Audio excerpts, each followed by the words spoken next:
Hello everyone and welcome back to my channel. Today is another Sew With Me Saturday. Today we are going to be making a pillowcase, a pillow cover, whatever you want to call it. It is an envelope pillowcase. So easy, I promise. It's just straight stitches. I guess I started making these about a year ago, or maybe actually more than a year ago. I bought really pretty pillows for my porch, rocking chairs for summer. And then I wanted to change the decor on my porch for each season. So I didn't want to have to buy new pillows. So I just made covers to fit the pillows that were out there. So I have my summer pillows, and then I just put covers on for the 4th of July. I put covers on for Christmas. I put covers on for Valentine's Day, Easter, etc. It's very inexpensive to make depending on the type of fabric you buy, and it's very quick. So when we bought our new furniture for our living room, I kind of mixed and matched. Like, I liked the couch from one set, but I didn't like the chair as much. I like the chair from another set. Well, you know, the throw pillows come with the couch. So these are the pillows that came with the couch. They're very cool looking, but they just don't match my chair. So luckily, they are the zipper kind, and I was able to take the pillow form right out, measured this to see how big it was, and I am just going to use the pillow form and make new pillow covers to go right over top. So I thought I would take you along and show you how I do it, because honestly, guys, totally beginner sewing project, very easy, and just changing a pillow in your house can change the whole look of the decor. It can add a pop of color. It can bring something down a little bit, mute something. And like I said, I use them. I just buy the cheap cotton novelty fabric for the ones out on the porch.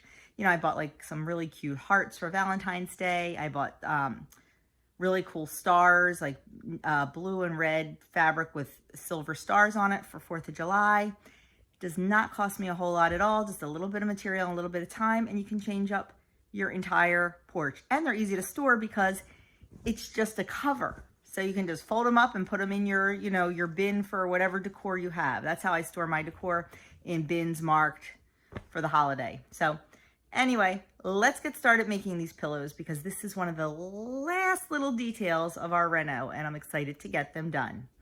Let's get started. So the first thing you need to do is figure out how big you need to make your pillowcase. My pillow form is a 20-inch pillow form.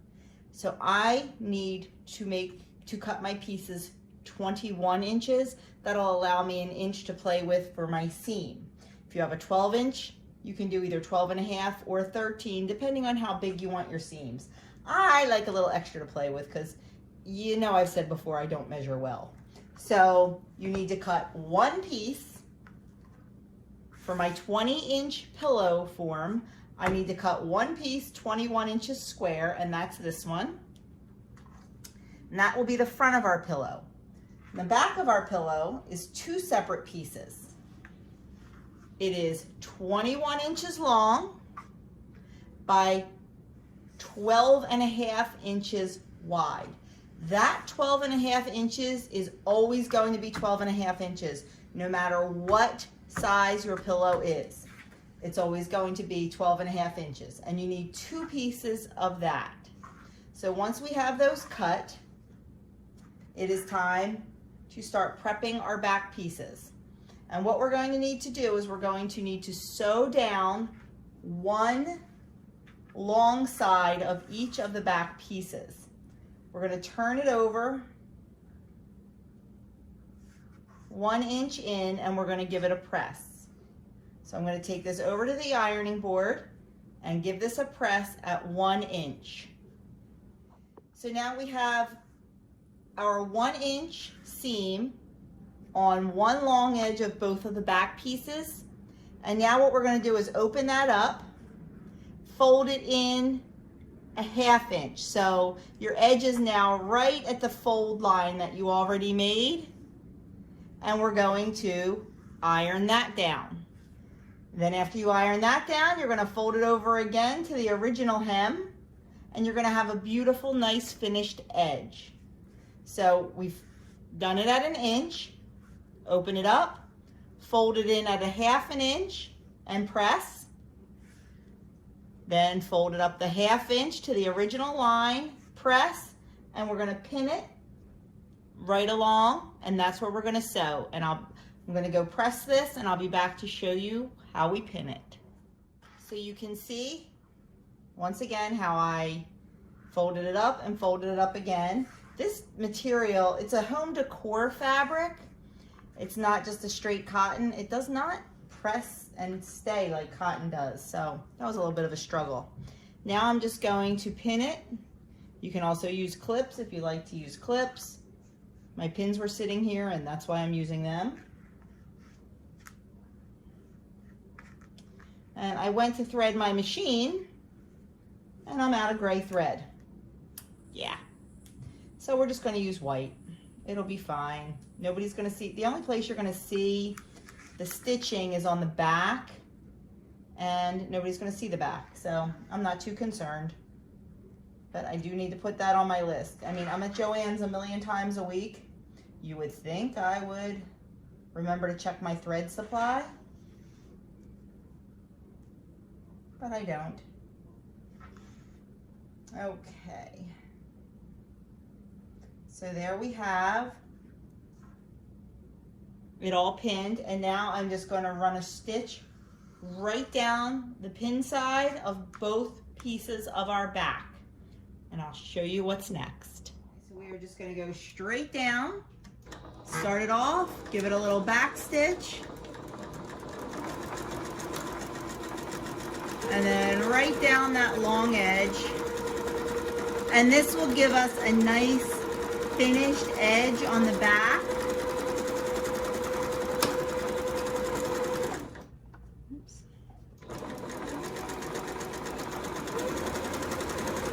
When you get down to the bottom, give that a nice back stitch as well. And that's all there is to that. We're just going to do the other side, and we're going to move on to the next step. Now it is time to assemble our pillow. We're going to take that front piece, we're going to lay it down right side up. Then we're going to take our 2 back panels, and we're going to lay those down. Oops, backwards. Right side down, and we're going to line up the unhemmed edges with the front piece, and we're going to have our sewn edges in the middle. So you should see the right side here and the wrong side here. We're just going to line them up as best we can.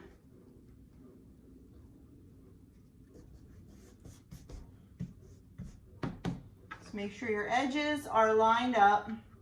That's the most important thing. Everything else will fall into place. And your centers are going to be overlapping. That's what you want. And then we're just going to pin all the way around all 4 sides. Like I said, if you want, you can use clips, you can use pins.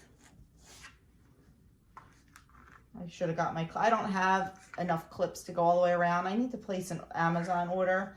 I bought ones from Joann's, the quilters clips. They were crazy expensive, and you only got like a dozen of them, I think. And they were like $17, but I did use a coupon, so I got them much cheaper. But I can get the nice clips that I want, like the little mini, not mini, but smaller clips on Amazon, I think for like $10, and you get like 50 or 60 of them. I just haven't done it yet. So I'm gonna pin all the way around. Then we're gonna take it over to the sewing machine, and we're just gonna sew around a big square, all 4 edges.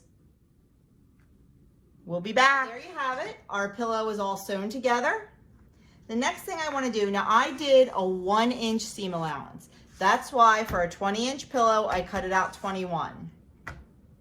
So the next thing we want to do is we want to just trim that excess a little bit. Not too close to your hemline because you don't want it to open up, but just a little bit. And I'm gonna use my pinking shears. Now, I could have zigzag stitched this all the way around to, you know, make it a nice finished edge, but it's going to be on the inside. No one is ever going to see it. I like to do that with bags, like the backpack string bags and stuff, because you do see inside the bag. Nobody's going to see inside this pillow. But I do want to just trim that down a little so it's not bulky. And since I do have pinking shears, I will use those just to eliminate or reduce, I should say, any fraying. 100% not necessary. You could just use your regular scissors or a rotary cutter or whatever. Because like I said, it's going to be on the inside and no one is going to see it. And you know what I say, what my mentor, my sewing mentor and friend tells me all the time, Joni, it's not a wedding gown. That's always her, you know, her litmus. It's not a wedding gown or a prom gown or whatever stage of life you are in. It is a decorative pillow from a couch. So I am just going to finish cutting that, and then I will bring you back, show you how to turn it right side out, and we're going to stuff that pillow in there. Okay, so here we go. We're going to turn our pillow right side out.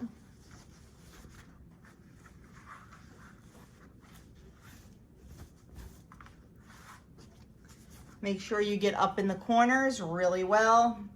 You can either use your finger, or you can use a turning tool, or you can use a chopstick, whatever floats your boat. I just use my finger. Just make sure those corners are nice and pushed out.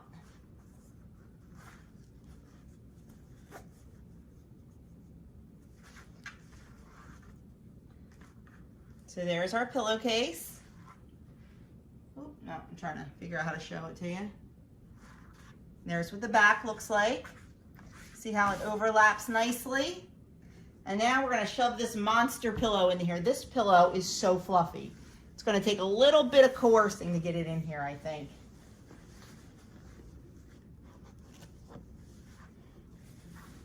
Like I said, this was the pillow that came with the couch.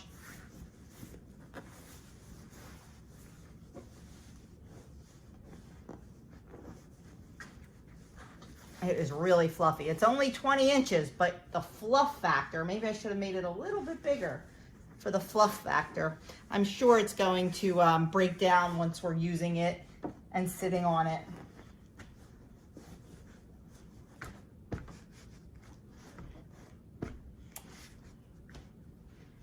Whoops. Let's move you, bring you up here. And there you have it. Look at that. There is our pillow now. It is a little bit small in the back because this pillow is so fluffy. I did not allow for that. What you can do is just put a little piece of Velcro on there to keep it closed. Mine's going to be on the back of the couch, so I'm not too concerned about it. Like I said, I did not take the fluff factor into account. I cannot believe how fluffy this pillow is. Usually the pillows you get, you know, with a sofa are kind of cheap and chintzy, especially because we didn't buy a very expensive sofa. But there you have it. There is our pillow. I'm just going to play with it a little to get it up in the corners, work the fluff a little bit. But look how easy that was. And like I said, you can just use like a cheap cotton fabric if you just want something for holiday decor. Another really cool thing you can do, you can put, before you sew it all together, you can put some kind of neat applique on the front if you wanted to iron something on or sew something on. I'm thinking I have some of this material left. I might make like a little pillow and put like a big S on it and use it in my, you'll see when I do my renovation reveal, the end tables we got for the living room are the basket style end tables. And I should bring you up so you can, not looking at my chest. They're the basket style end tables, and I have them styled right now with some rolled up blankets. And I think maybe a cute little pillow with like an S on it, or maybe a J and a D, something like that. And I would do that with my Cricut. I don't know, we'll see. Sounds like something fun. But there you have it. Quick and easy envelope pillow. I hope you enjoyed this Sew With Me Saturday. If you did, please give it a thumbs up. I know these videos aren't for everyone. I know 99% of you are here for WW content. And I just like to show that I have a life outside of WW. I really, really do. And that's why I try to make my crafting videos and my sewing videos separate from any WW content. That way, if you're not interested in this, you don't have to watch it. You're not gonna hurt my feelings if you don't watch it. It's all good, but I do hope if you like to sew or if you're thinking about sewing, that you might give it a try. It's not hard. You see that, guys. I am not an expert at all. And if I can make these kind of things, you can too. I'm really excited to show you when we do our renovation reveal. I made my dining room curtains, and it was the first time ever that I did lined curtains. I was a nervous wreck. My mentor talked me through it through text, and they came out fabulous. I love them. I also made some valances for the hallway and the stairwell. They're not lined. Now that I know how easy it is to line a curtain, I wish I had lined them, but it's all good. I got that fabric on clearance. Those curtains I think cost me $4 to make. Yeah. The dining room ones, not so much, but we're not going to tell Doug that. It would have been cheaper to buy them because I fell in love with this material, and yeah. Anyway, we won't talk about that. But I can't wait to show you those, and they were really easy. They were really easy also. So I like the easy projects, guys. You're not going to see anything complicated or hard from me because I don't know. I like the easy stuff. I had enough material left over from the curtains that I made a table runner too. And as I look at it, it's a little bit crooked. Oh well, that's what makes it look homemade, right? Made with love. Anyway, I'll stop yapping. Thank you so much for watching. Give this video a thumbs up if you like it. If you know anyone who sews or would like to make pillows, please feel free to share this video with them. And I will talk to you all next Saturday for another sew with me, as long as I have time to do it. I am working a whole lot next week. It's my last week of work until September. So things are crazy, just trying to, finish up for the year. But I'm hoping to do a little sewing project for you. We'll see. So have a great day, everyone, and thanks again for watching, and thank you for all your continued support.